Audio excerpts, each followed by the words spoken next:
All right, welcome. I'm jumping in to start this month for reasons that will become clear. Welcome to I've Never Read Discworld. I'm PJ Hart. I've read this particular Discworld book many, many times. My co host is Andy Luke. This is his first time reading which book, Andy? Guards. So, which book number is it? This is book number, is it number 8? It is indeed number 8, yeah. So, this is the one I've been waiting for, as you may have seen hints of on social media. You probably, hopefully, saw our little reveal video of Andy opening his copy. So, yeah, I've been kind of restraining my enthusiasm for the last 8 months, 7 months to this date. You can So, see yeah, why. let's get straight into it because we're going to have a Yeah. lot to talk about. So publication details, 1989, the same year as Pyramids, continuing that 2 books a year thing, which I see lasts a little while, or lasts a while, I don't know how long. Um, synopsis back blurb of my copy. Or do you want to take this? Yeah, I Let's actually show have off. Let's I see have your copy. a physical copy, Tell which us if you about I don't this even one. know, like it's been through the wars. So the story behind it, because my sister did a summer picking tulips in Holland, and in the common room of their campsite or whatever, they had some books, and she basically, I guess, stole this copy of Guards, which made it home and made it into my hands. So yeah, without any further ado, let's do the blurb from this edition, which is actually almost quite difficult to read. It's very creased, but we'll give it a lash. This is where the dragons went. They lie, not dead, not asleep, but dormant. And although the space they occupy isn't like normal space, nevertheless, they are packed in tightly. They could put you in mind of a can of sardines, if you thought sardines were huge and scaly, and presumably, somewhere, there's a key. Guards is the 8th Discworld novel, and after this, dragons will never be the same again. So, there you go. That's Is fantastic. it the My same as is it the same as the one? No, Oh, this is quite different. This is one of the American versions, and there's a lot of spoiler in the back cover blurb. Now I always leave the back cover blurb to the very I've done, so I'm quite glad I didn't have that. clever. Yeah, because that's a lot more. That's much more of a teaser, and I think that seems to have been kind of the way it goes in these early paperback editions. And this is the 1993 Corgi reprint. So yeah, so there you go. So if you'd have heard that going into it, though, that would have piqued your interest. Dragons are coming back. We've had some dragons earlier in the series. What do you think? First impressions? First impressions. So I read it steadily from when we did our last episode, almost every day, but very few binges, which is unusual for me. Hmm. I really wanted to prolong the experience, so I only finished it like 5 days ago. Cool. I remember turning over to what I knew was the last page with dread because it would end. Um, so yeah, I loved every element of it. I didn't feel, we compartmentalize the books in order to structure the podcast, and some books particularly feel compartmentalized. This just felt whole. Agreed. Um, And you've probably noticed, like, without trying to give too much away, that like when we get into those, like pyramids, for example, those really segmented books that have like 4 parts, seems insane.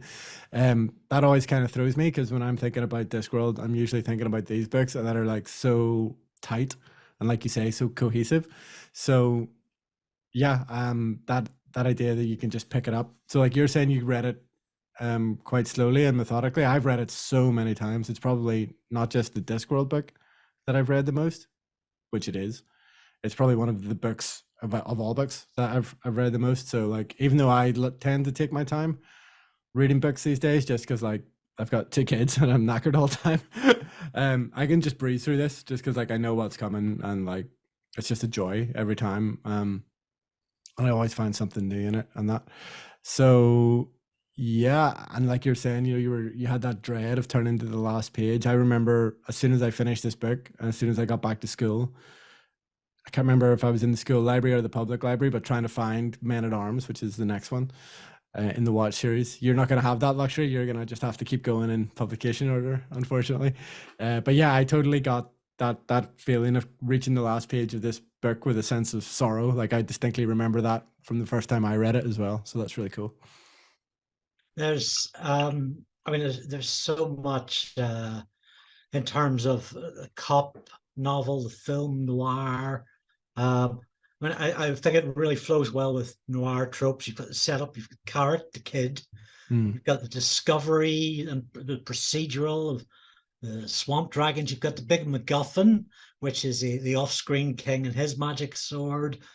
The hiding of stakes during your crime spree. You've got protagonists in peril, big showdowns, a love interest, the handed in badge, the clues, and the clashes with authority figures. My God, it's all there. Oh yeah, yeah, and like Squeak. talking about like we've mentioned we might do the video games at some stage. There's a Discworld Noir is one of the games, so like you know that he has that interest, and there was a plan at one stage to do like a CSI Ankh-Morpork TV series essentially, Wow. which Terry was gonna be involved with. So like you know that like he eats all that stuff up for breakfast, and like he has a love of the genre, and it really comes through in this, and it's helpful because like I've gone on about it, I suppose, on and off about the story structure of some of the previous books, but because he's so comfortable in this genre, and because it's a genre that has such a familiar structure that we all feel cozy in, and we all just like strap ourselves in and go along for the ride with, I think that's part of what makes this book feel so cohesive. Mm. I noticed there's well, there's we talked a bit about the board game by Backspindle Games, who are based in Bangor, quite local. PJ and myself. I listened to the BBC audio adaptation, which is really great. They don't cut a lot out of it. Actually, it feels whole. It's like 3 hours long.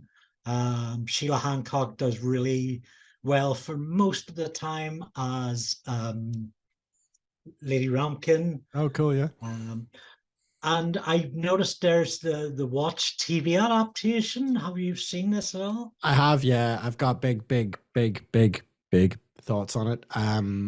It's potentially a spin-off episode, which might just be me ranting for an hour, but like potentially productively. If if you're around the Discworld subreddit, you'll have seen me posting about it at length. I think I'll probably take some of that material and I'll maybe try to spin it out as a kind of bonus episode. It's really hard for me not to get into it now, actually, Yeah, from because what I know, it's kind of missing some of the character of um, that post Python it's a tragedy. yeah, it's a very different kind of adaptation. For me, the biggest crime that it commits is that it casts Richard Dormer as Vimes, who's like my fan casting of Vimes, and then they don't let him play like an authentic version of the character.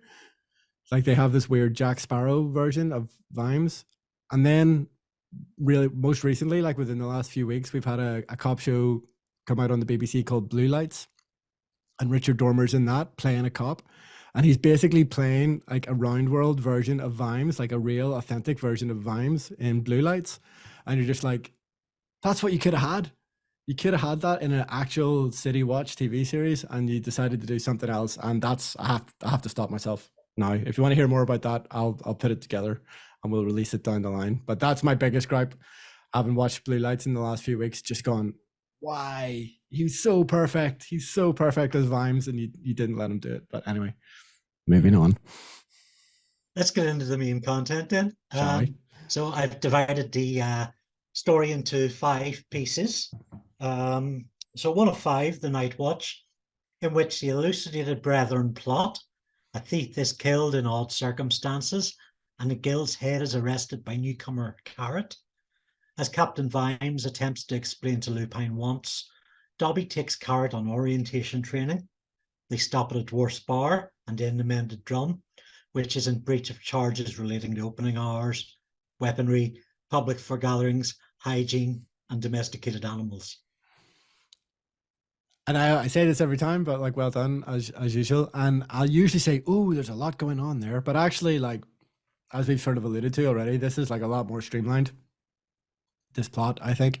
So yeah, we set the scenario, we set the stakes, and we meet the characters all hit the ground running. It all feels like it's really driven, as well. And like you say, you've got the rookie in Carrot, as like your kind of POV entry into the city and entry into the world of the Watch. But I love and always have loved those supporting characters of Navi and Colon as well. Just it makes this feel like a proper ensemble in a way, even more so I think than the witches, because like the witches are like a threesome, but here we've got the kind of four, maybe five when you consider Lady Ramkin as well. Like kind of Quite a ensemble. tight family unit. And Yeah, it feels my that way. my preconceptions actually going in was this was a story about soldiers in Ankh-Morpork's army, and if Yeah, nothing could be further, they're a family, a yeah. little tight unit of scrappy underdogs, um, and you get with these and the other characters not a great amount of characters, but very representative of a society. Mm. Yeah, and again, something I've been banging on about a lot up until now is like, is that society, is like more pork as a city, like feeling like a real tangible place, and having to read all these books that aren't set there. Just like as much as I love them, I'm like, I want to be in the city. I want to be like with my people, and like, and this is why this is like my big introduction to the city, and it's always kind of stuck with me. And even the brethren, like looking back on them, this is probably, I haven't read it probably now for about 10 years. It's my first time reading it in a while.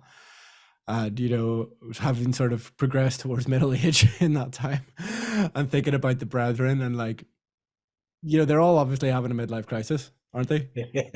You know? True that.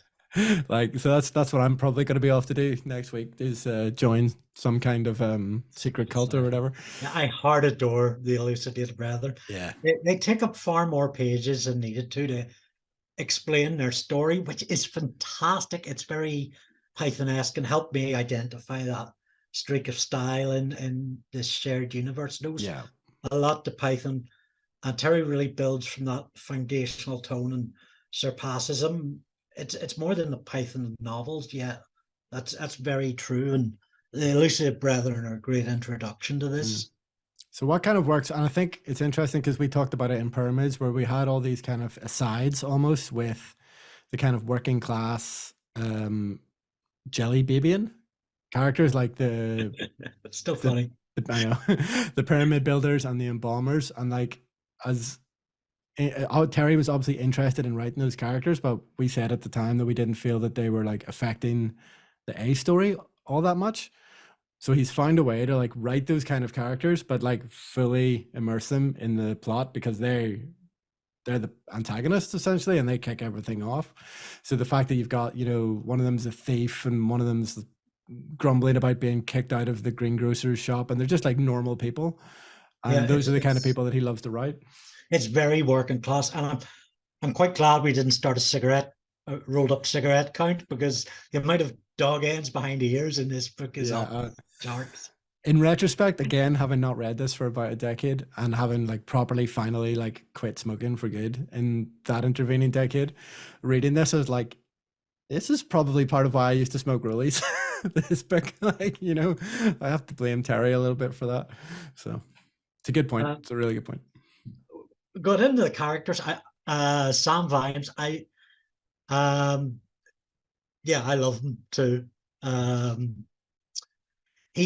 really love how we get to know him as a character. To borrow from The Wire and the early episodes where Jimmy McNulty to Lester Freeman, we think Sam Vimes is a useless hump, but actually he's real police. Yeah. And I remember when I first watched The Wire thinking about Vimes a lot, for the same reason as, you've just said.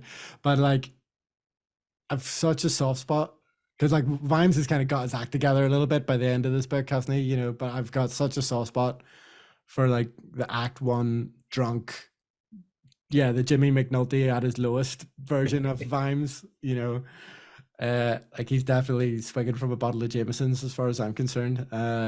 And yeah, and I miss him a little bit. And I think that's part of why I come back to Guards quite a lot, because I like it when he's still trying to like get his act together, and he's got a city to save while he's got trying to save himself essentially. And that always sticks with me. And I think that's a character trope that I lift a lot in my own writing, actually. And again, having done a lot more writing in the intervening 10 years since I last read this book, I'm like, oh yeah, I steal this a lot. This is something that I've stolen. Uh, yeah, I noticed this just as a quick aside. PJ worked on a script editor on Owen Cleland's short film Ups and Downs, which is now on BBC iPlayer, which is just this It's a one of the commercial best R, to be things. fair. It's a TV movie. Let's give it Owen his due. It's a tight 60 minutes. It's one of the best things I've seen on TV this year. So Oh, thanks, man. go and check out that quirky road trip set across Northern Ireland. So you call them gutter vibes? That's my yeah. So like, because that's where you first meet him, is he's literally in the gutter. So yeah, that's an opening image that has always stuck with me. I think it's in a way like Rincewind is a sap, and he's a coward and all the rest of it, but he's still like he's a wizard with a life and stuff. Like he's got things to lose. So, but when you meet Vimes literally in the gutter, you just think that like, what hope is there for this guy? Like he's got such a mountain to climb to survive any story, and he's got this position of ostensible authority, and then from reading the back of the book that there's going to be a dragon, and you're like, what's this guy got to? Yeah, what hope does he have against all It's this? a lot more, so many elements to Vimes. I mean, he does return to the gutter or periods of depression throughout the book and comes out of them. He has a perseverance to following up on trails. He's a really well dimensioned piece of work. And I another thing I love about the setup of Vimes is that we start with Carrot, and it's a bait and switch. Yeah, And I didn't mind it at all. It works. I mean, Carrot is too flowery, yeah. um, and he's a bit over the top sometimes, but But again, Vine's he story has is a mission, I think a more tangible mission than Two Flower ever had, and it's a bit more relatable as well, in that he's a fish out of water at home, and he has to go out into the world to find himself. He's not some like rich tourist, which is essentially what Two Flower is, with a magic box which is made of plot armor. I mean, Carrot has a fair bit yeah, of plot armor as well, because he's this big brick shit house, but like I feel he's a lot more relatable for sure. But yeah. yeah, sorry, go ahead. Working in the background, his jokes fly much better. The arrest of the head of the Thieves Guild, and Like all these little brief introductions we've had to the guild system, this feels like the first time that we've tackled it. Essentially, we've set the guilds against an opposing force, which in this instance is Carrot. So I feel like a lot of stuff that's been hinted at in the previous books is really starting to coalesce in this one. absolutely. Um, Colon. I get this picture of Colon and Vimes as these two big burly British actors, maybe an aged Robbie Coltrane or Robbie Coltrane for Colon would have been my pick, definitely, like 20 years ago. Yeah, for sure. Vimes, I say, for me, is always will and forever be Richard Dormer. But that ship has sailed, unfortunately. Well, back in the day, I might have said Paddy Considine, I guess, if you wanted English Vimes. But there's definitely something about Belfast Vimes that I think kind of Belfast works. Wives. Yeah. Okay. And then Nobby, like Nobby's just one of these absolutely iconic creations. Where I'm trying to think if there's any kind of comparable characters in the other. Well, you had an interesting thought, like, is Well, Nobby yeah. related to So, Nanny Og? yeah, Well, because he's got that. He knows everybody. He's really clued in. Everybody knows him. Um, and I never thought of that before. That's interesting. I have, well, you know what? I love Nobby, right? I'll just put that out there before I go any further. But part of this is to approach stuff critically. So, and I love how he kind of bounces around from feckless idiot to useful resource. But he's probably my least favorite member of the guard. I think I need more time with him. I'm happy to get that. Why is he my least favorite member? Um, Well, I mean, Vimes and character are obviously much better drawn characters because they're just deeper. There's more going on, and like Nobby and Colon are kind of like they are the comedy. They're the comic relief. They're the two old Muppets up in gallery, the yeah. boxes. Whose names I used to know that have escaped me. I know, me too. Please write in. So of the two, I guess Colon's maybe a bit more grounded, a bit more relatable. Nobby's a bit more of a heightened character. Is that maybe that's something to do with it? I don't know. Yeah, yeah, he's a lot more I mean, he's meant to be vile. distracted, Like, yeah, he's written to be unlikable, right? but I love those little bits where you're Possibly. like, oh, but he's into folk dancing Yes. or something like that. And then you Oh, just we you can't detail like help but that. like, But yeah, just when he, you know what, he is a character that just when you think you have him pegged, he changes shape. yeah. So maybe that's it. I mean, it's not a I don't spoiler to like say, him. obviously, that there's more City Watch books coming. Nobby and Colon are going to continue to feature, and they're going to grow. Those characters are going to have a chance to grow. So definitely stick with them. You know. Just one last thing for me on characters. Um, the BBC radio adaptation has Carrot played by a man with this massively heightened Welsh accent, and it works really well. It's very annoying, but quite fitting. I feel that dwarfs in Discworld are definitely Welsh. Like, there's just no two ways around that. Like, he has to be Welsh. Yes, agreed. And because I guess in Hollywood they're always Scottish, but like we know better. We've met Scottish people. Yeah, we know that the dwarfs are really Welsh. Do you want to take the next By all paragraph means. synopsis? Yeah, I'm really interested to see what you've done with these ones. And the pressure's on because you know that this is one that I know inside out. So the pressure's on to get the synopses right this time because I'll catch you if you don't. Right, 2 of 5, The Coming of Dragons. The watch see a dragon. The watch did not see a dragon. It was probably a wading bird. Colon and Nobby go undercover while Carrot, confined to a desk, learns a book has been stolen. Vimes has tea with Lady Rampkin and her animals. The Supreme Master's dragon sets alight Ankmore pork, but there are commemorative plates. The patrician is exasperated. The watch find the dragon, Draco Nobilis, just before its second attack, which takes out their HQ. Badly injured, Vimes awakes in Lady Rampkin's home and faces down an angry mob. There we go. Yep. Great race to the midpoint. That love this. Well, actually, the midpoint's more than in the next bit, but it's all that build up towards it. And you've got that iconic bit with Vimes using Errol, using the dragon as a gun. That I don't know. You seem lukewarm about it, but I've got time for. So Yeah, just before we come on, we were talking about the new cover art that has just been released. So it's very yeah, we have a figure in the middle, spot with um, a military helmet, a cigar in the mouth, and it looks very a dragon held midway, so it looks very yeah, gung ho. it's Dirty Harry, isn't Um, it? It's Dirty Harry with the dragon. I think is what it's supposed to be anyway. But yeah, I don't know. It's an iconic scene, but it's maybe an image that works better in your head than on the cover of a book, I guess. Interestingly, you also have him on doing something similar on the cover of the graphic novel, but I think it works a bit better on the graphic novel. I don't have it to hand, but I'll flash yeah, up a graphic. is that the cover with the four images as a whole guard spaced out? They're all with him, and you've got the neon sign. The guards is in the neon sign, and it's the same artist I think that did the Graham Morgue one. Higgins. Yeah, Yeah, that was it's on board. awesome. Yeah. I tore the office apart, as you can probably tell, before I came on looking for it. But I think I might have lent it to somebody. So So let's talk about the patrician.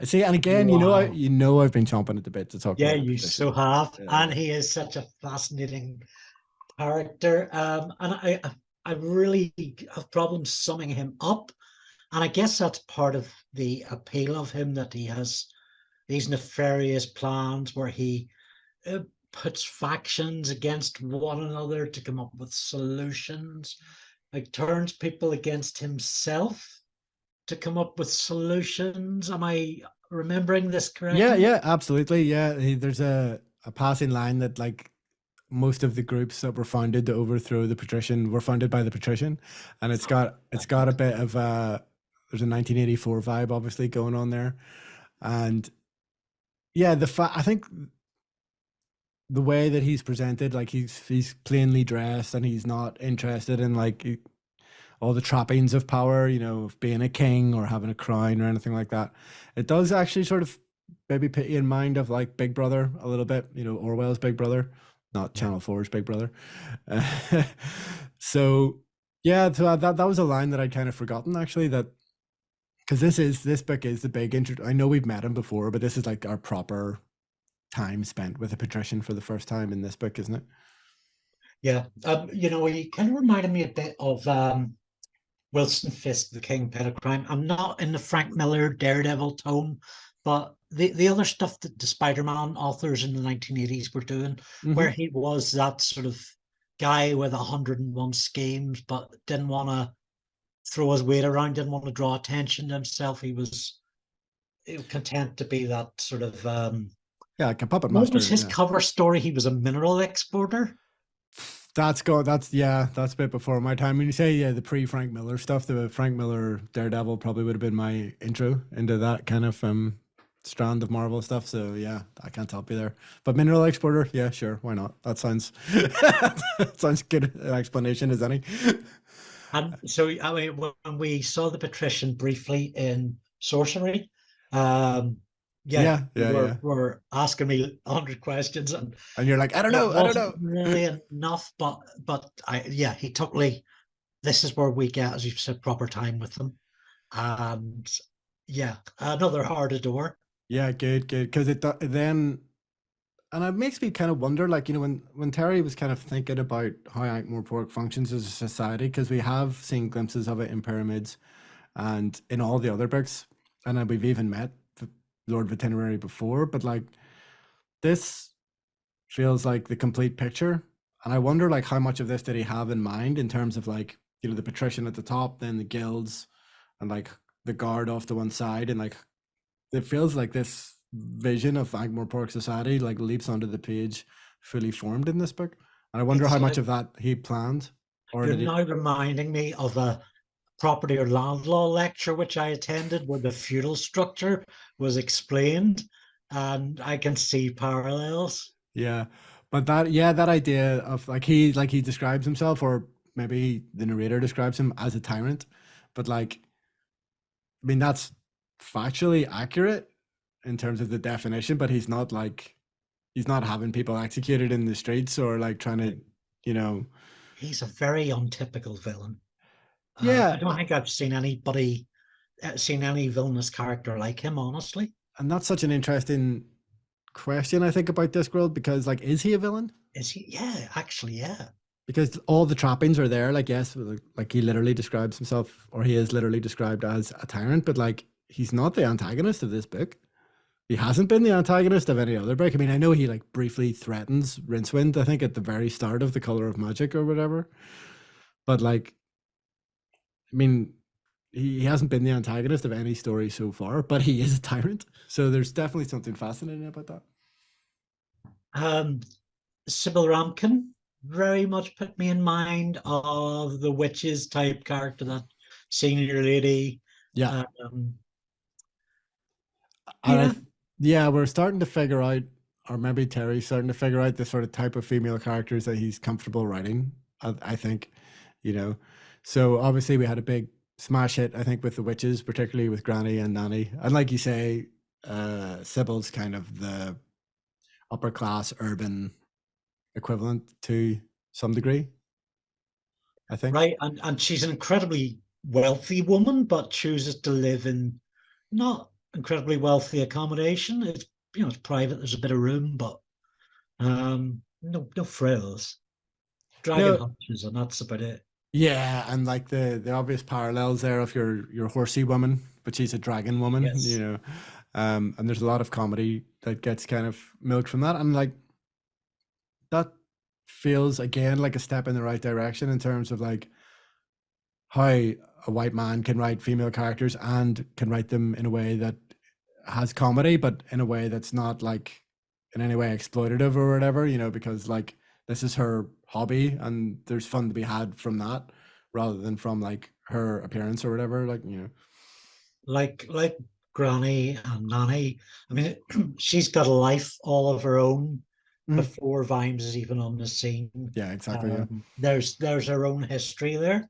Yeah. And she Um, says Vimes, you know, she's really proactive in Vimes' story as really, well. Yeah. yes. So proactive. Now we've had these problems with other female characters, and Terry has made these couplings.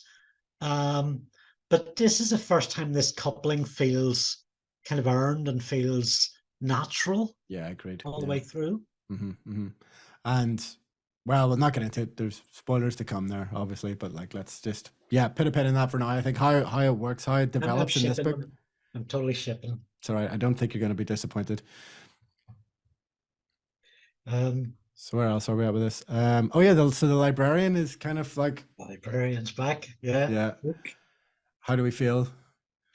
Yes, yes. Now I can't remember if it's in this section, but there's the wonderful charades where Ook explains to Kara about what is missing. Uh, Yeah, I gotta go back and listen to the. Actually, the audio does do it really well. I was going to Uh, ask you about that. Yeah, that's interesting. yeah, Yeah, it's so nice he's to see really him. actually in this. He's a main character in his story.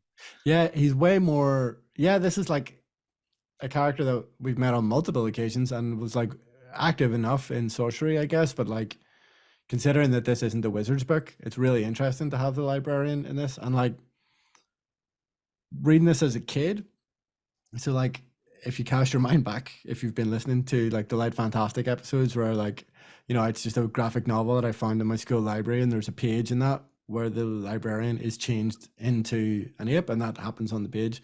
And then the rest of the story happens. And here we are 6 books later. And like it's just this novel that my sister brought back from Amsterdam and handed it to me. And like I'm like, oh wow. That's the like ape from the other book. And like Orangutan, yeah. and it just made Discworld feel huge. Like this other story about this whole other set of characters, and then that link to this book, which I drew pretty much straight away, just made it be like, oh, okay. Like even more so than like Lord of the Rings or whatever. Like, and I wasn't a big comics guy, so like this idea of shared universes and stuff just like blew my mind, and it was because of the librarian. So it's always got a really um a place in my heart, his role in the story, because of that, because it just like opened my eyes to the potential of the setting of Discworld, I guess. The librarian side of the plot leads us into a whole lot of really interesting. Well, we get Elspeth. Uh, Every time something like weird and timey-wimey happens, I'm like, you better love this. And you're always like, but you better love this. yeah, Elspeth is fantastic. There's a lot of commentaries Yes. about books and literature coming out. A lot of real imaginative explorations of the physics of what we do as readers and as writers and as librarians. Mm. And it's all richly rewarding. Yeah, absolutely. And again, you know, thinking back to all the kind of good and bad influences this book had on my life, like I think how reverently he treats stories, you know, that the idea that stories can literally bend space and time, I think that's definitely one of the kind of building blocks of the staircase that led me up towards wanting to become a writer myself. So yeah, rereading those sections, it never gets boring, and they always kind of touch me a little bit, and I'm like, yeah, there's truth in that, you know. Books bend space and time. That's one of my favorite quotes from Yep. this. And Yep. just the whole, there's a whole page where the librarian is essentially walking down an aisle of books, and that's all the detail we need. But we get a full floral prose of it, and explanations of the cell space. And yeah, you know what? You've got in big letters, blew my mind on our document. And I think I agree. Yeah, absolutely. All that stuff with the librarian, just in terms of him being a recurring character in a totally different story, but then also leading us into that world of Elspeth. Yeah, that's absolutely, yeah, mind blowing stuff as far as I'm concerned. Um, oh yeah, Puppy on throat dribbler. Dibla, and is now again because my under Discworld's just so baked in. I have to kind of question you on this. Is this the first time that you've met Dibbler? Yeah, I'm pretty sure. Yeah. Good. Yeah, yeah. And what do we think? Yeah, he's a lot of fun. In the in the audio version, he's played by an Irish actor. Oh, He's a okay. bit racist, but Uh, I'll take it. I'll take it. Yeah, he's a lot of fun. I don't know if I have much more to say than that. I appreciated him. I He have something quite to say good to you laugh. about Dibbler. 5 lighters for a pound. Five lighters for That's who I think about when I think about Dibbler. Think about those guys on the streets of Belfast who used to sell 5 lighters for a pound. Where did the lighters come Belfast from? Telly. Yeah, Five lighters for a pound. you don't see the telly guys out so much anymore either, actually, do you? But like, Welcome, Digital. how many lighters must you have had? Imagine that guy's front room. Just like, how dangerous would that be? Like, you know. So in my head, those guys were always Dibblers, you know. Absolutely. Oh yeah, and I was trying to think of like what else. How has my? Because that's kind of I'm trying to have this role where I'm like revisiting the books and like what has changed perspective wise since the last time I read it. And the only other thing I could think of that's kind of relevant to this section was that we got a cat, sort of within the last 6 months. So like all Sybil's kind of doting over her pets and having to muck out poo and all that. That wasn't something I really ever did until about 6 months ago. And I was like a typical dad who's like, I don't want to get a cat. You guys can look after the cat. And now the cat's my best friend. So yeah. Are you a fusser? Yeah. So I get like the whole Sybil dragon relationship a bit more this time out, I think. Excellent. So 3 of 5, Trouble in Plaza. At Sidopoulos Yard, Sergeant Colon's specious slur lands him in trouble with the newest member of the Watch, the librarian. Errol fails to pick up the dragon's scent.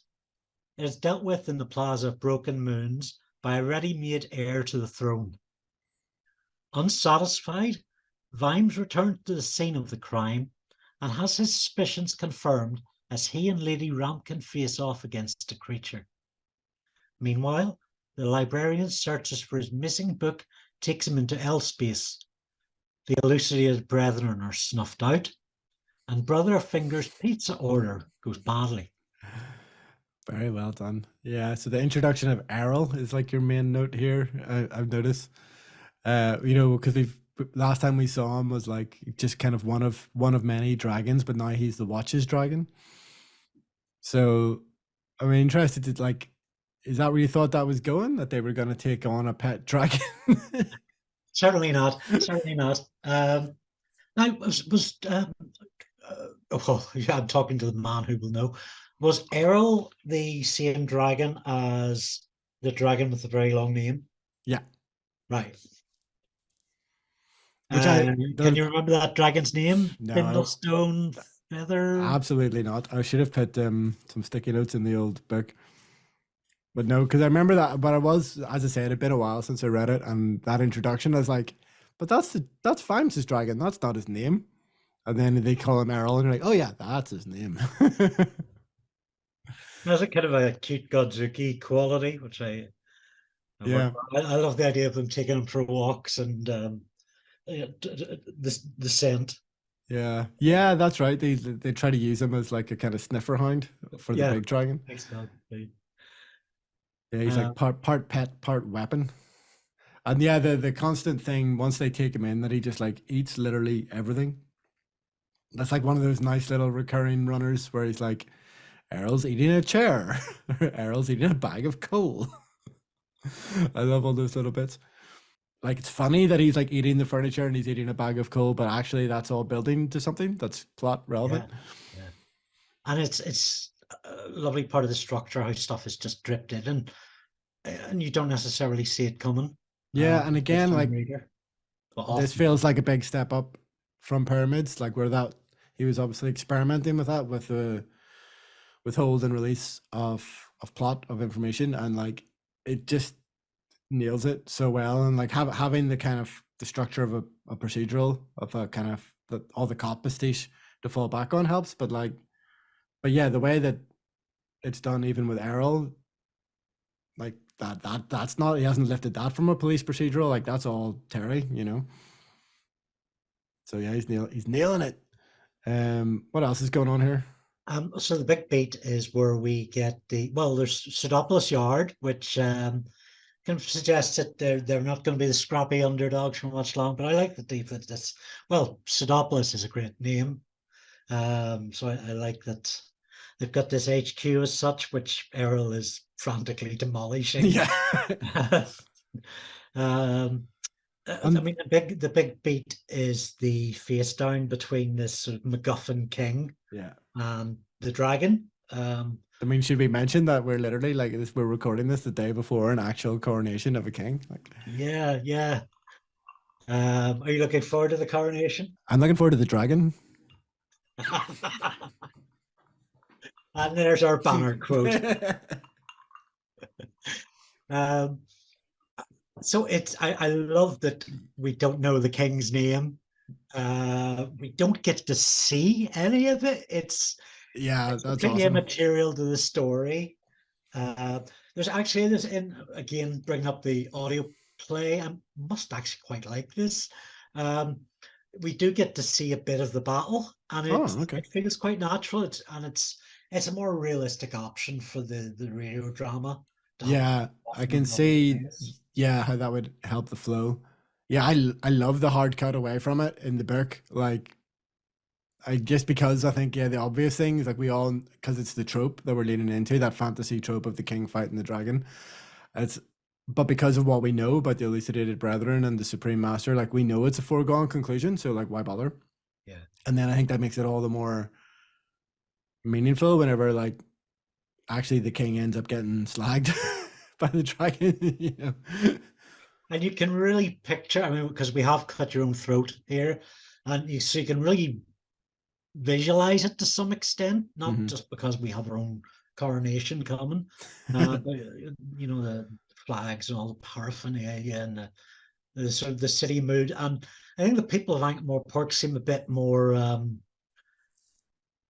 compliant to this stuff or open to this jubilation based on nothing than we would be. It's interesting, isn't it? Because I think what's been alluded to a little bit in the book is that they haven't had a king for yonks, essentially.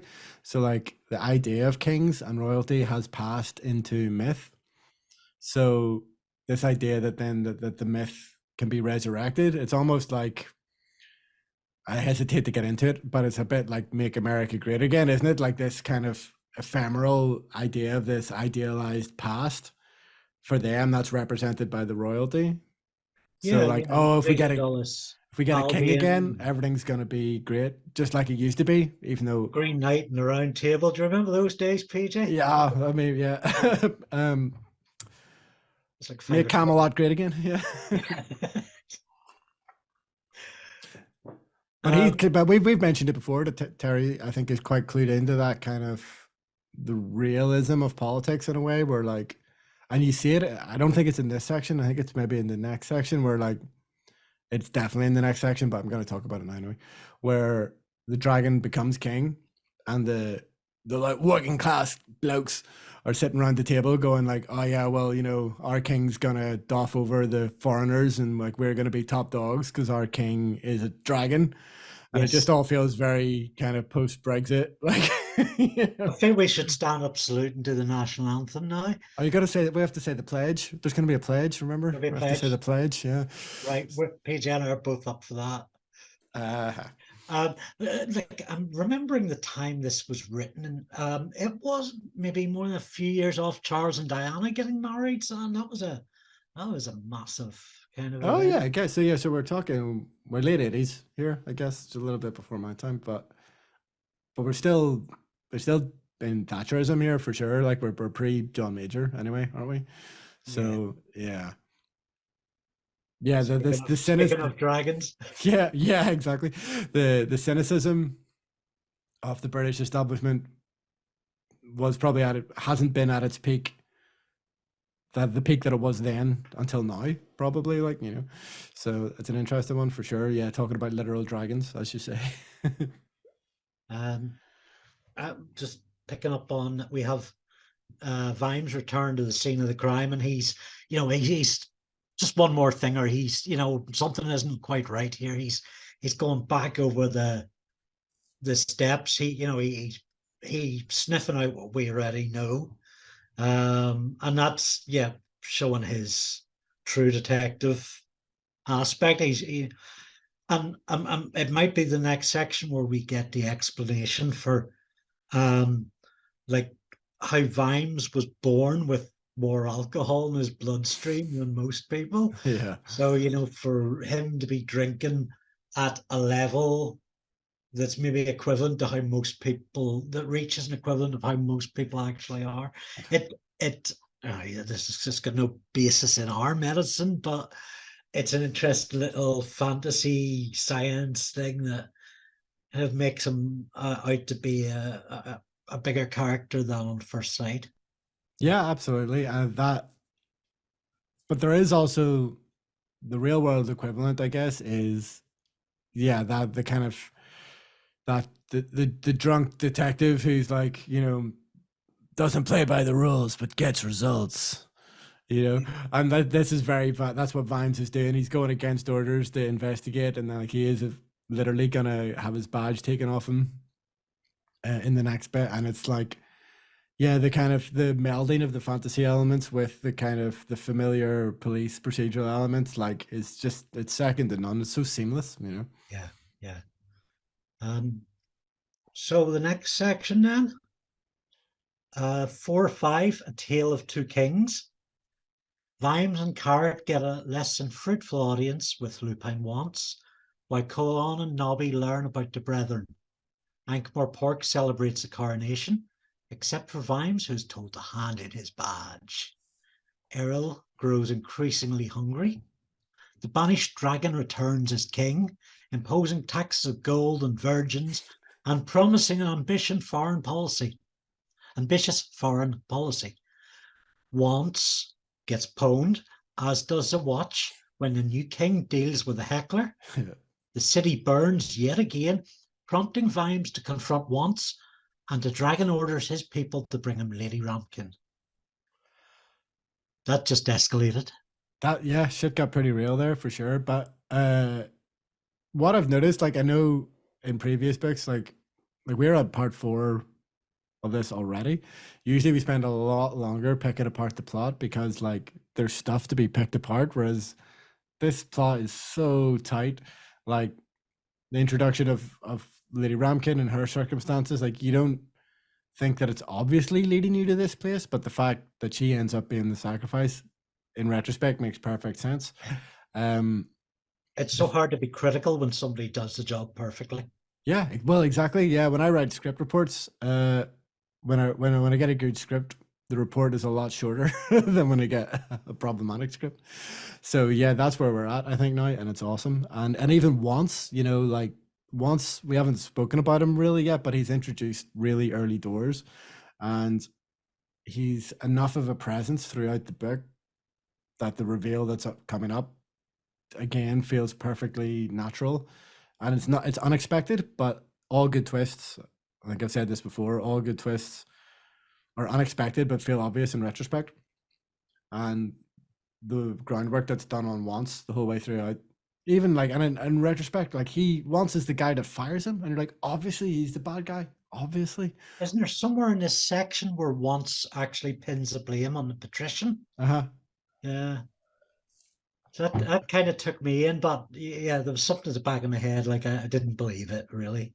Yeah, I mean, I guess like when I first read this, like I was a kid, so all the tropes, I did the tropes weren't ingrained in me at that point. So like for me at the time, the reveal of Once, we're getting ahead of ourselves here, but the reveal of Once was like, wow, masterful, and it is, and that's not to say that it isn't, because like that's as we've alluded to the whole time, like this is a really tightly plotted book, and it doesn't have to be.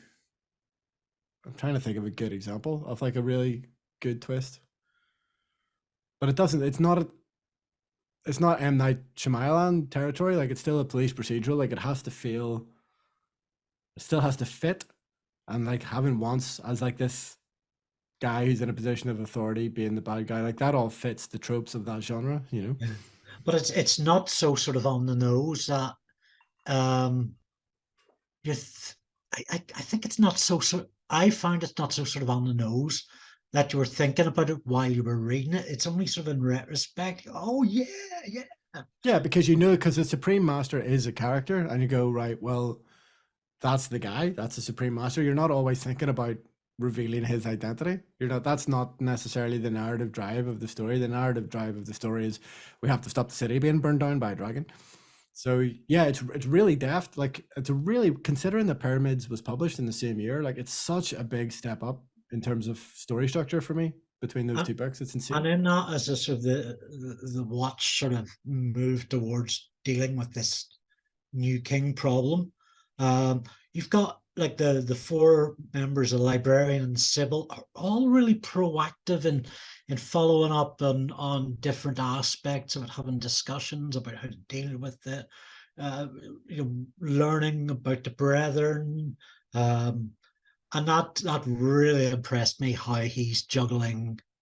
Well, I mean, you get Carrot and Vimes and Colon and Nobby, and then Colon and Nobby going undercover. That was a section.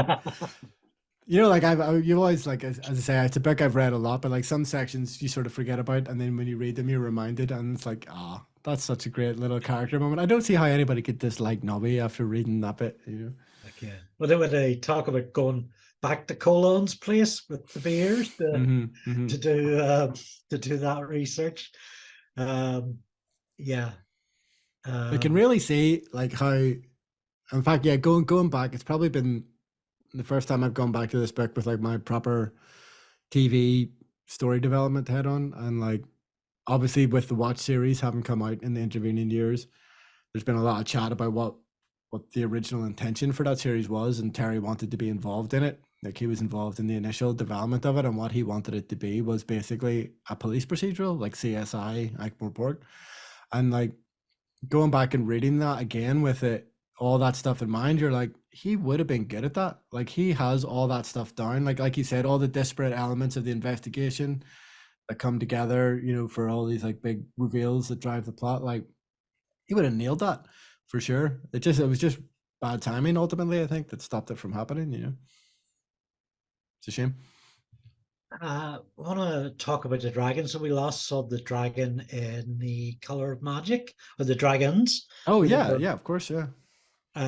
powered by imagination. Mm, And here, well, I'm just going to state what you've written there: powered by please do. magic rather than belief.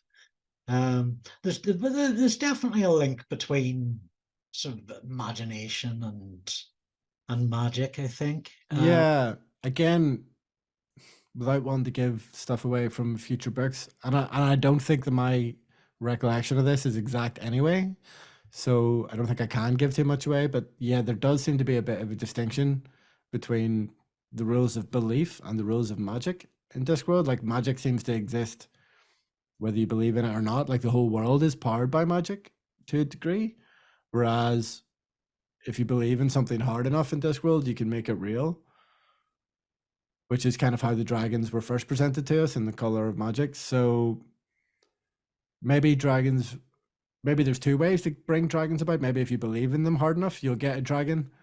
Or if you just go and find the book but that gets crispy at the end and follow the spells, maybe that's another way to get dragons. I think So there's a bit of both here, that we've got imagination and magic draw this thing out. But then, there's a point where it's been drawn out and sent away again, and that's supposed to be the end of it.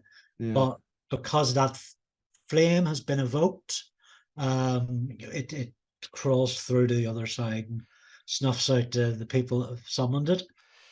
Yeah, there's no reason for both those things not to be possible in the same world. But like, I'm that guy. Like, when I script edit, like, Owen will tell you, I'll be like, no, you have to decide the rules before you tell the story. You have to decide the rules. That's And just actually, like, stunning. if the story's good enough, that's not actually true. And I know that's not true. It's just it's a bit of a mental block that I have. So It's a bit like publishing, really, this sort of summoning. So you put your dragon up on Twitter or in Barnes and Noble, and then it takes on a life of its own, and or on Fleet Street. Before you know it, other people are coloring in the property on their fan art, or spreading the story around with a bit of Chinese whispers thrown in, or a new perspective. Yeah, that's So definitely how this version of the dragons work. Whereas, like the last time we met them, all you had to do was believe, and maybe that's all.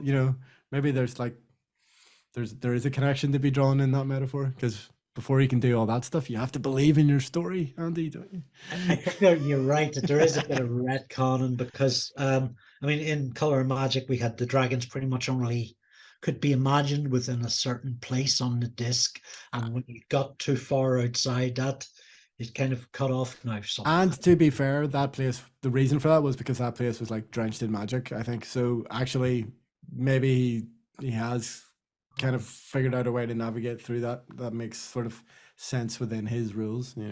Just to be sure, I'm going to join a secret occult society at the weekend. I mean, I think it's the only way to find out. It's the only way to know, isn't it? I'll see you there. See you there, the secret knock. Yeah. Where are we at? Where are we at? Oh yeah. So shall I do 5 or Go for it. is that where we're at? Yeah, cool. Okay. So part 5. Vimes is put in the dungeons with the patrician and some talented rats, and is freed by the librarian.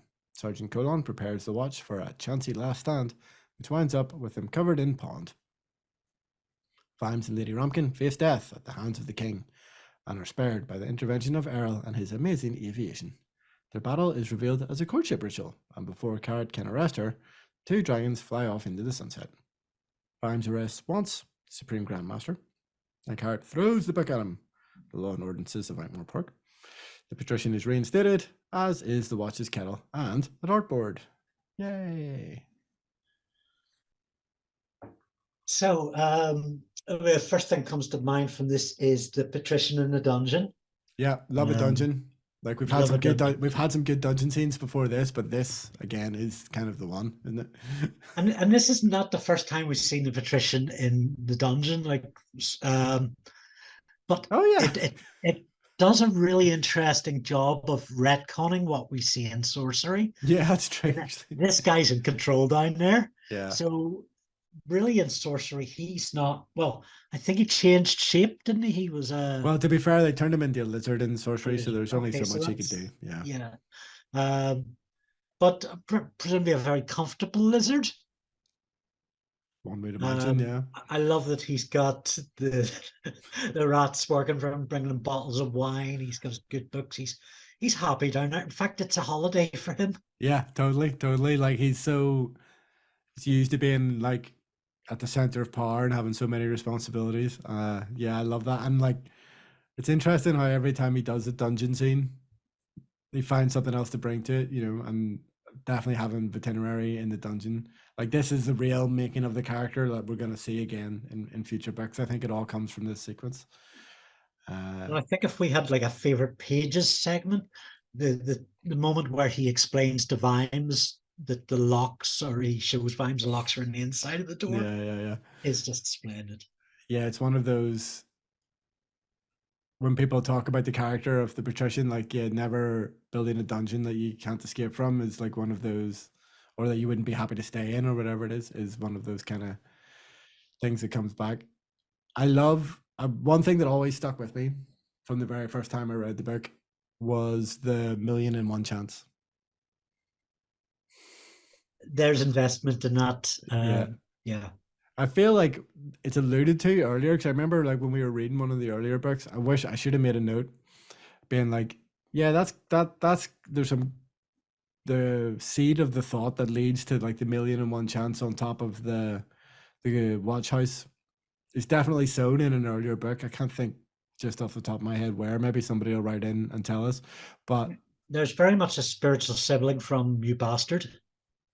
Oh yeah, with all the calculating all the probabilities and stuff. Yeah, and obviously those 2 books were pretty much written back to back as far as I can tell. So yeah, there's a bit of overlap maybe there.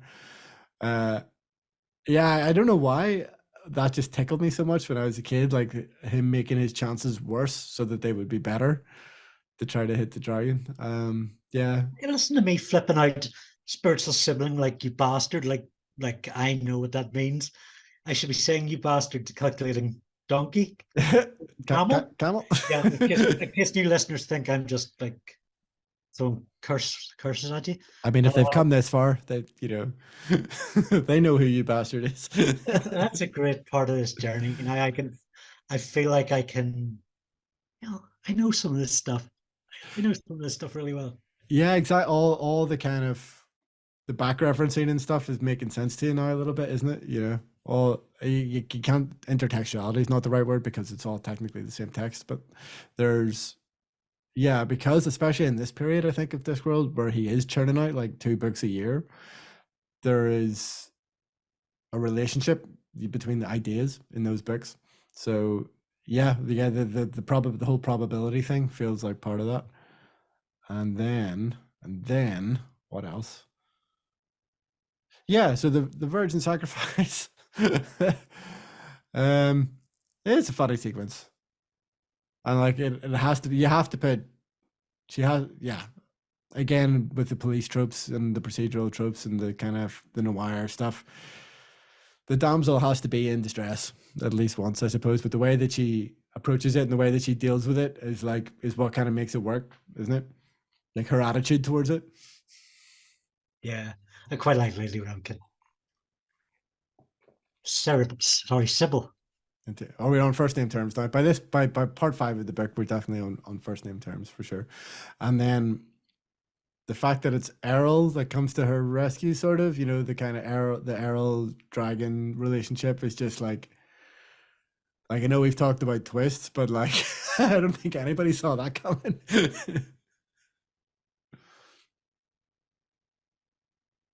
Yeah. Nothing to say about dragon courtship, Andy? No. Yeah, well, this was the reveal that surprised me.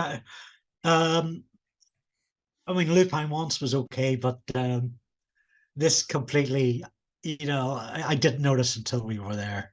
Yeah, totally. And like as I said, like masking that build up to it, masking that build up as a comic aside with Errol eating all the furniture and stuff, I think that's quite masterful. And you sort of feel in books maybe like Sorcery where there's like these big world ending threats, pyramids potentially to a degree as well. It's like, how do you get out of this?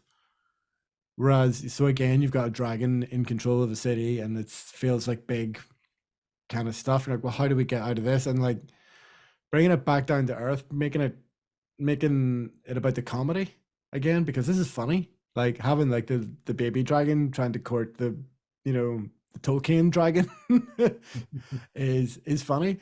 And I think that's something that's been missing a little bit maybe from some of the other climaxes, you know. The last time we had it, I think, was the kind of the brick in a sock, Rick and a sock, a Yeah. very iconic moment. So this feels like that on the same level in a way that maybe like the end of Pyramids didn't, or even like Right. Equal Rights or something like that. We get that thing we've seen before. We get like half a dozen endings, but in this time they all really work stacked against one another. Yeah. I mean, for me, Carrot arresting the dragon.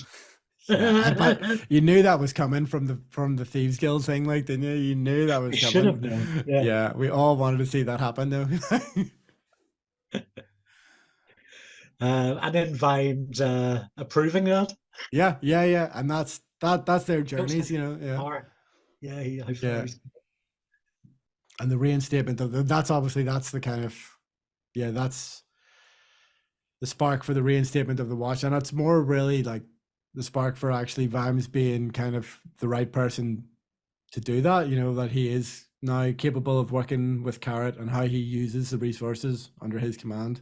You go, oh well, actually, if you reinstate the watch, Vimes might actually be able to make a go of it here because he has kind of learned how to use the likes of Carrot.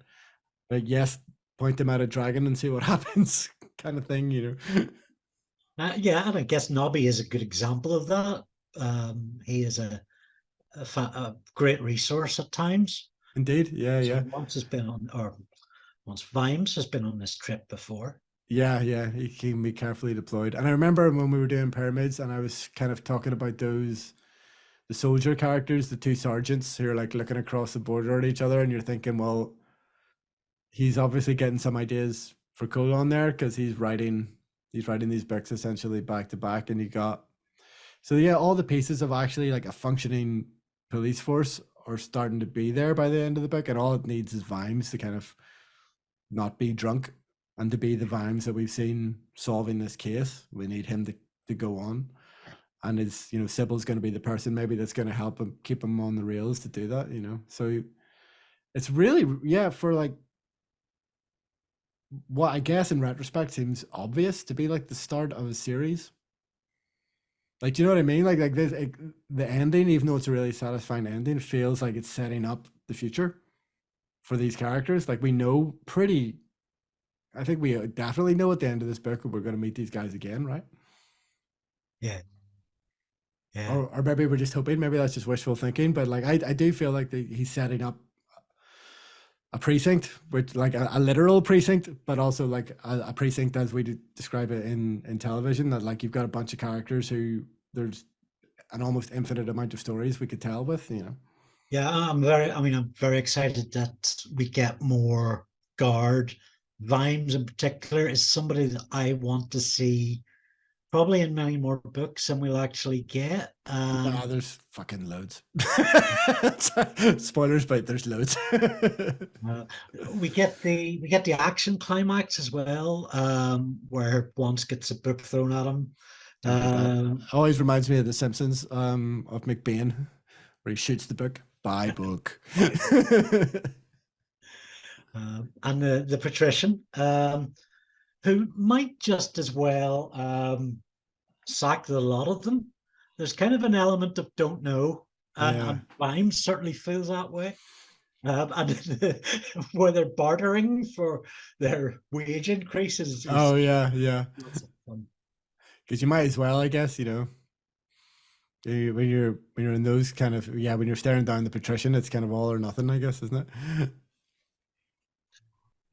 Yeah, this is definitely have to go high on my star ranking. Yeah, you know, you already know this is like of all the books so far. You already know this is my favorite. So, Okay, so do we want to take quotes? oh man, I forgot to do my quotes. There's so many. You didn't have quotes, but you did have some quotes about quotes. Yes, fair. Do you want to do a real quote first, and then I'll do that? I do. Well, I cheated as well. I'm going to plead the fifth. Okay. So my argument is this book is just so great. There's so much material in it. To choose any one quote over most of them would kind of devalue it. So I did go with kind of like stuff like books spend space and time and the L space pages I alluded to. A few that I picked up from the end of the book when I realized that, oh, I'm supposed to be reading this for a podcast, not just my own leisure, because you know how that was. So, you know what, said Vimes aloud?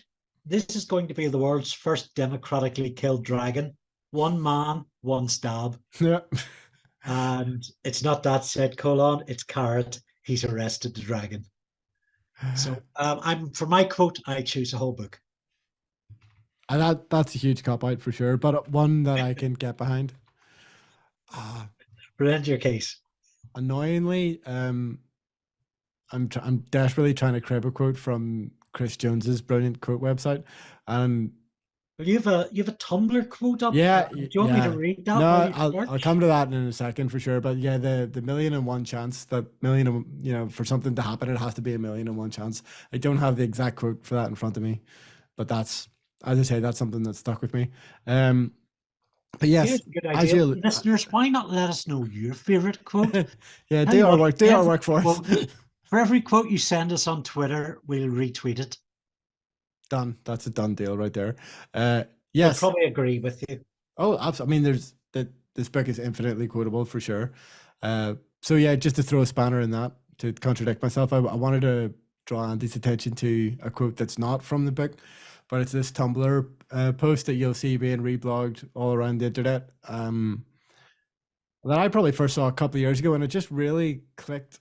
Like, you know, Discworld and Pratchett's always been there. It's always been part of my life, and I'm like trying to think about the ways that it's actually influenced me. This was a real light bulb moment. So the quote is from a Tumblr user called Serial Ephemera, and it is, thematically speaking, The most important thing that Terry Pratchett taught me was the concept of militant decency, the idea that you can look at the world and its flaws and its injustices and its cruelties and get deeply, intensely angry, and that you can turn that into energy for doing the right thing and making the world a better place. He taught me that the anger itself is not the part I should be fighting. Nobody in my life ever said that before. And like, as I'm looking at the copy and paste that I've done, that's been reblogged on Tumblr 50,000 times. I've seen it on Twitter loads. I've seen it on Reddit loads. So people obviously agree with that. And I think that starts, that militant decency theme in Discworld starts here.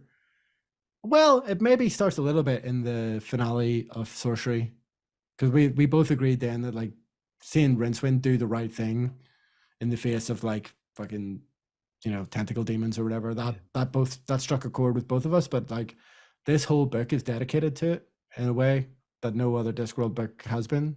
So yeah, so I think that nails down why this book remains so special to me, I think.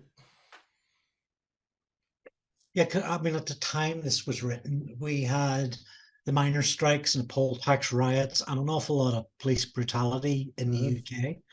I mean, not to mention everything that was going on here with our police yeah, force. and I mean, since that, there's been, I mean, the Metropolitan Police have a particularly dirty name. Actually, Northern Ireland, so we had a lot of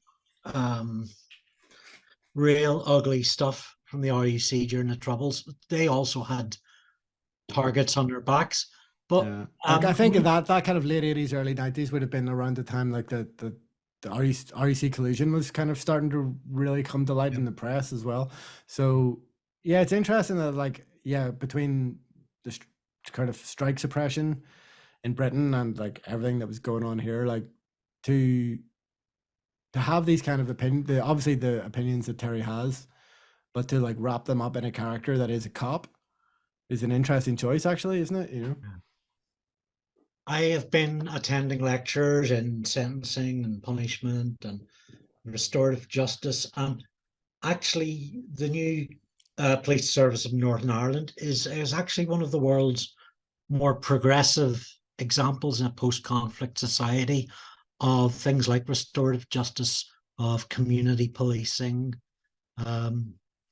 So you know, there's positives as well, and you can be a cop and be a good person and can be a great person. And I think Vimes really embodies that well.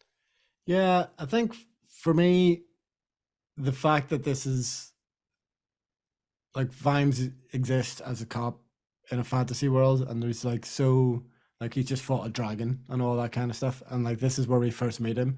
That allows a bit of separation where you can kind of have your cake and eat it in a way where you can be like, yep, good policing is possible in a world with dwarves and dragons and stuff like that in it. So you're not, it doesn't feel like it's wallpapering real policing in the way that like maybe something like Line of Duty is or whatever, that's ostensibly set in the real world. So yeah, so just having that kind of separation because of the genre, I think really helps me, and I think it really helps the message as well, where it's like all these kind of challenges that it comes with being a good person, being a decent person, and being in a position of authority, that those are problems that are almost impossible to tackle in the real world. So here's how we tackle them in a fantasy world instead, you know. Like you said, it doesn't fall prey to the problem that is propaganda. Yeah. This is much more genuine and trying. But that's why for me, because like here. yeah, they're the City Watch, they're a fantasy organization, you know, they're not the PSNI, they're not whatever real life police force you want to set a television show in or whatever. So that allows them to remain kind of untainted by kind of real world policing, I think, and the actions of real world police. I would like to plug actually a series I'm a big fan of on YouTube. And I don't know if you've seen this, PJ. It's called Propaganda. It's by a user called Skip Intro, and he looks at the presentation of the police, mostly the American police and policing in the media, right from the origins with Dragnet and how that was essentially a straight propaganda tool, through to considerations of FX as the shield, The Wire, and he really skip intro propaganda really puts in the research on this, and really pores over the data and scrutinizes the messages that are being given out. So if you'd like a really good video essay series, I would really recommend that one. Yeah, I'll check it out. It's something that's up my street. It's something I think about a lot, or have been thinking about a lot recently, particularly Northern Ireland has been portrayed in police dramas a lot more. There is troubles fetishization, I think, Mhm. in TV shows coming out of Northern Ireland. I remember it might have been a miniseries, The Fall, with Gillian Anderson. And they got like 3 or 4 series of Released. that. It should have been a mini series, but yeah. Goodness. And yeah, it kind of grates me when we have so much creative talent that we are reduced to hard tripe, the same recycled garbage that intersects quite insensitively with real issues here. When you could have stuff like Dairy Girls, a show that you've worked on, that just addresses the enthusiasm for here, the very real lived experiences that maybe refer to the conflict here, but that's only a very small part of it. Yeah. It's a certain lived experience. It can't be avoided, but it's not. It's Well, not who we are. It's not our definition. that's true. And I will say this about Blue Lights, because actually I think it was really good. And because as much as like perhaps we don't necessarily want to see the conflict on screen, I think it's worth remembering that the people who commission TV shows, and a lot of the times the people who make TV shows, aren't the kind of people who would have been most affected by the conflict. So they're not necessarily from working class areas. They're not necessarily have been exposed to the very, very worst of the violence. So to have something like Blue Lights, which spent an episode basically going through the process of how somebody gets kneecapped, and like those paramilitary style attacks, that is something that's still a problem in certain communities. That's still an ongoing issue. So to focus on that and to focus on how that affects a family, I thought that was actually really good. That was a really unflinching way to address something that is still with us because of the conflict. And shout out to Packy Lee, who played the dad. He plays one of the traveler characters in Peaky Blinders, and he's in The Witcher. He's one of our kind of great exports. And in this episode, he just plays a dad whose son is going to be kneecapped. And he just absolutely knocks it out of the park. And when shows like that focus on the civilians, for want of a better word, for the normal people, that's when they're at their best. I don't know how much of this is going to make it in, because like And you can listen to me and PJ at TED Talks Stormont yeah, later this year. I need to work with some of these people in the future, like, because I can't work for any American companies right now because of the strike. So like I can't be pissing off the Northern Irish people. You know? Right. So next time we might have we've done rather well in getting all this in on time. That's why I chatted on a bit. Next time we have, is it Faust? Eric, I stand corrected. I see what you did there. That was almost like we planned it. So yeah, look forward to that. You can find us everywhere on the web, on Facebook, on Twitter, at Discord GNU. We're on loads of podcast places, loads. I don't even list them all. If you've got a podcast place in mind, we're probably on it. Send us some mail. We love that stuff. Hi, Roasty Buns. Yeah, I feel neglected this month. Although we should mention, we'll put something out on socials. I obviously messed up the edit of the pyramids episode. So if you were wondering what was going on there, if you haven't been on Twitter and you're kind of wondering why that didn't work the way it should have done, it's because I messed it up. If you do want to experience, I let it lie. If you do want to experience the first 7 minutes of the pyramids podcast, it should, by the time this goes out, it will be fixed. So by all means, go back and check that out if you so desire. Super cut coming. Yeah. In terms of length, if not in terms of quality, at least.